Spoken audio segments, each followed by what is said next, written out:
Hey, Conor here, Neversink Farm, and talk about straight rows with the Paperpot transplanter.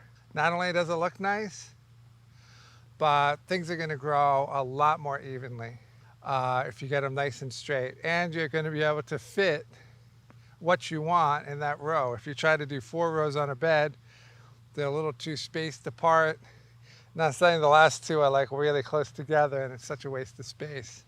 One thing, and I'm just going to give you tips on how to get it straight. You want to make sure there's no rocks in the bed, because every time you hit a rock with a transplanter, it's not going to be able to split it in two. So something's going to have to give. The transplanter is probably going to have to move off to the side, which means you're going to whoop in the transplanting line, which is not good. So that's really important. Another thing is to put your lines in the soil, especially if you don't use a transplanter a lot or you're just getting used to it. It's difficult to visualize, once you plant it, how far over your next line should be, right? You can go straight. Once you have the first line in, you can follow that line straight, but is your spacing right? And that's just going to take a lot of experience to know if you're doing 2 rows on a bed, or 3 or 4 or 5 or 6. And the more rows on a bed, the more complicated it gets to get that many rows on a bed. So the first line of defense is running a string, right? And I have permanent beds here at Neversink Farm, so I have stakes at the end of a bed so that I always know where the beds are. I always know where the edge of the bed is. And it also gives me something to run a line. So that, now you can at least get your first row straight. But that's not going to give you your spacing, really. So what I use is the gritter to get lines, right? I'm not worried about the grid because I'm not planting.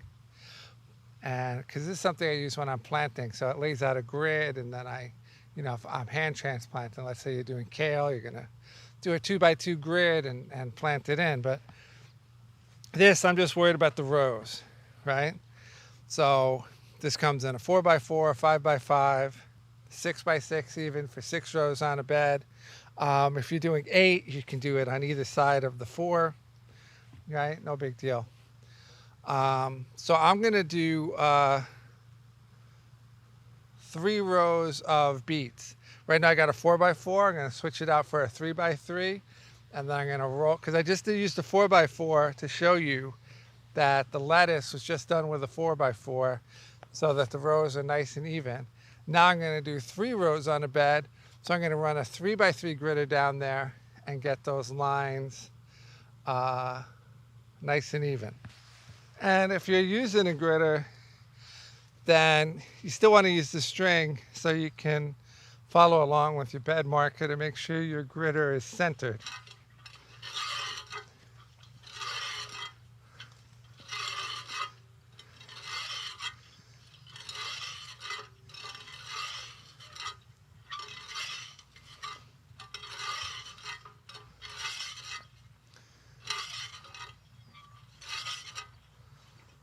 Okay, so now I got 3 lines on the bed. I'm going to follow those along. And you see, that just takes a minute. And we have a minute because we save so much time by using the Paperpot transplanter that we can take an extra second to make sure it's straight. All right, so what I'm going to do now is I'm just going to go ahead and plant the bed.